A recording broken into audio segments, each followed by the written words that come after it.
ये गंजेड़ी, ये नशेड़ी, ये भंगेड़ी, ये अफीमची, ये चरसी। चलिए इन गोदी पत्रकारों की शान में एक मशहूर शेर को थोड़ा सा एडिट करके यानी थोड़ा तरमीम करके पेश करूंगा। मशहूर शेर ये है कि खैर बदनाम तो पहले भी बहुत थे लेकिन बायकॉट होना था कि रुसवाई को पर लग गए।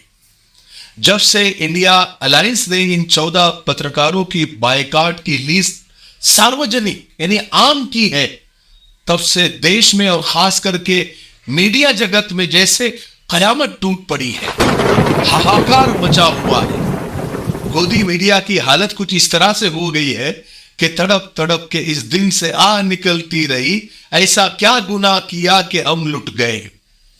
इंडिया गठबंधन ने जब से यह कहा है कि ये 14 पत्रकार नफरती एजेंडा चलाते हैं, कोई भी इनकी डिबेट में नहीं जाएगा, तब से इन गोदी मीडिया एंकरों को वो मिर्ची लगी है भाई साहब, वो मिर्ची लगी है कि क्या बताएं। अलग अलग ड्रामे इनके न्यूज चैनल पर शुरू हो गए हैं। इन गोदी पत्रकारों को इमरजेंसी की याद आने लगी है। इंडिया अलायंस की तरफ से वो वार हुआ है कि 100 सुनार की एक लोहार की। तीन मिला गए हैं बेचारे, क्या करे क्या बोले कुछ समझ में नहीं आ रहा है। इसको देखिए, इसको तो वैसे भी चिल्लाने के अलावा कुछ नहीं आता और वो अब भी चिल्ला रहा है। आप सुनिए उसकी तिलमिलाहट। And I want to say to them today, as they bring out this laughable, ridiculous boycott threat. और दूसरे गोदी पत्रकारों का भी यही हाल है। अब इसको देखिए, इसका नाम अमन चोपड़ा है, जिसको लोग प्यार से चमन चोपड़ा भी कहते हैं। ये देखिए कैसी नौटंकी कर रहा है।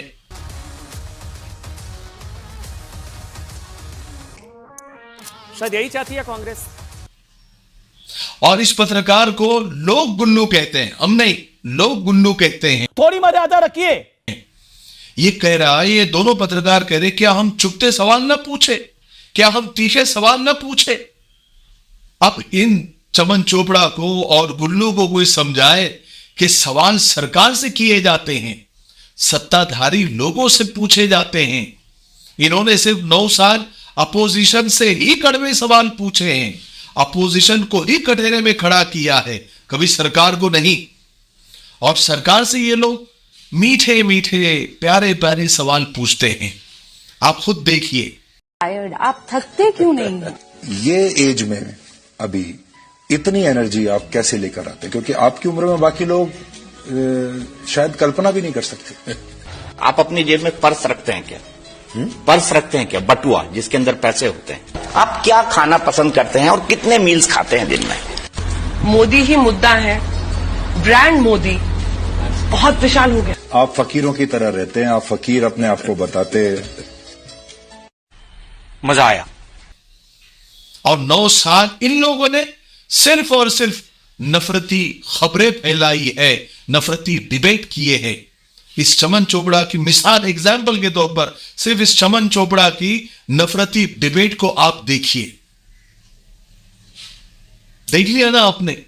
फिर ये कहते हैं कि हम तीखे सवाल ना पूछे। कितने मासूम बन रहे हैं और कितना विक्टिम कार्ड ये खेल रहे हैं। और देखिए कमाल की बात यह, जिनका बायकॉट हुआ वो तो परेशान है ही, वो तो जलील हो ही रहे हैं, लेकिन जिनका बायकॉट नहीं हुआ है वो भी परेशान है। जिनका बायकॉट हुआ है वो तो इसलिए परेशान है कि पूरी देश में थूतो हो रही है। पूरी दुनिया में इंडियन मीडिया की जो है इन पत्रकारों ने सहाफत के नाम पर कालिक पोत दी है। और जिनका बायकॉट नहीं हुआ है, पता नहीं क्यों नहीं हुआ, वो इसलिए परेशान है कि हमें क्या कमी थी। हमने भी तो बराबर की नफरत फैलाई ना। हमने भी जी भर के हिंदू मुस्लिम किया ना।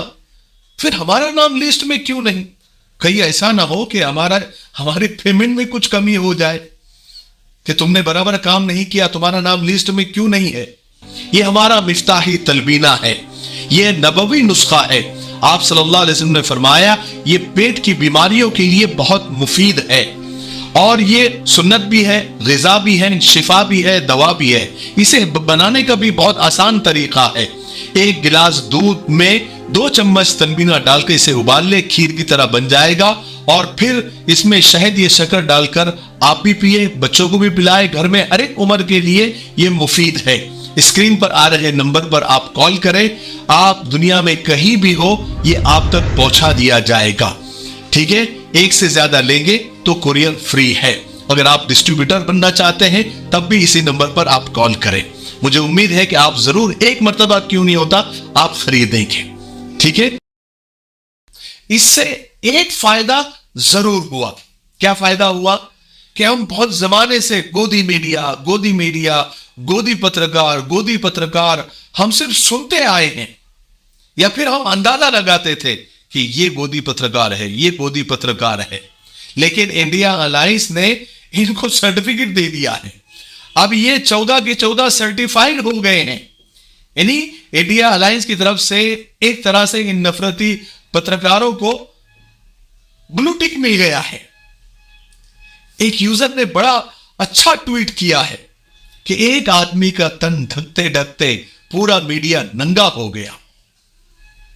बाकी बचे कुचे जो गोदी पत्रकार है, जो लिस्ट में नहीं आ सके, वो इस डर में है कि कहीं उनका नाम अगली लिस्ट में ना आ जाए। और कुछ पत्रकार तो बैकफुट पर भी नजर आने लगे हैं, कबूल करने लगे हैं कि गलती तो हुई है। मैं इस बात को स्वीकारती हूं कि कुछ जर्नलिस्ट्स ने इररिपेयरेबल डैमेज किया है अपने तौर तरीकों से। झुकते झुकते वो रेंगते हुए नजर आए। उम्मीद तो कम है, लेकिन शायद इस बायकाट से वो ये समझ जाए कि उन्होंने इतने सालों से जो नफरत का बाजार गर्म किया है, जो हिंदू मुस्लिम को लड़ाया है और पूरे देश को एक बारूद के ढेर पर लाकर खड़ा कर दिया है, आग लगाकर उसमें घी डालने का काम किया है, और देश के कुछ लोगों को ज़ॉम्बी उन्होंने बना दिया है। फिर उन ज़ॉम्बियों ने कितने मासूमों की जान ली है, ये शायद उनके समझ में आ जाए और ऊपर वाला उनको तौबा की तौफीक दे दे। रवीश कुमार ने बिल्कुल सही कहा है। वो कहते हैं कि एक ऐसा फैसला है जिसने गटर में बदल चुके गोदी मीडिया का सारा गंदा पानी सड़क पर ला दिया है।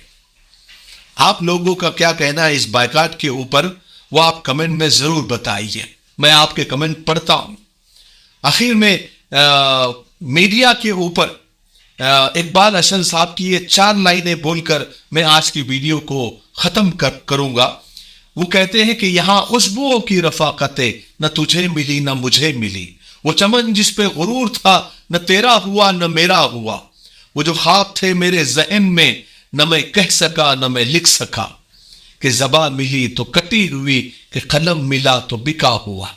वाकई में आज हमको जो मीडिया और सहाफत के नाम पर कटी हुई जबान और बिका हुआ कलम मिला हुआ है। पेट्रोल डीजल हमारे हाथ में नहीं है, रुपया अंतरराष्ट्रीय कारणों से गिर रहा है, महंगाई बेरोजगारी के लिए कांग्रेस जिम्मेदार है, बाकी सारी समस्याएं नेहरू छोड़ गए हैं, और फिर भी कोई दिक्कत हो तो पाकिस्तान चले। अस्सलाम वालेकुम दोस्तों, आज मिफ्ताही परफ्यूम्स के जानिब से ये 3 नए इत्र आपके लिए लॉन्च किए जा रहे हैं। पहला है संदल-ऊद, दूसरा है सिदरा और तीसरा है एहसास। संदल-ऊद ये खालिस संदल की लकड़ी से तैयार किया गया है, और सिदरा इस इत्र में आपको ऊद अंबर, वर्द ताइफी और स्मोकी नोट्स महसूस होंगे। एहसास इत्र तो ऐसा है कि लगाने पर ही आपको एहसास होगा कि वाह क्या फ्लेवर है, माशाअल्लाह, आपका दिल खुश हो जाएगा। आप ये तीनों इत्र एक साथ मंगवा सकते हैं। इन तीनों इत्र की कीमत सिर्फ 1500 रुपए है। आप हमारी वेबसाइट www.miftahiperfumes.com पर जाकर भी खरीद सकते हैं, या फिर स्क्रीन पर आ रहे नंबर पर कॉल या मैसेज करके भी मंगवा सकते हैं। मुझे उम्मीद है कि आप जरूर खरीदेंगे। अस्सलाम वालेकुम।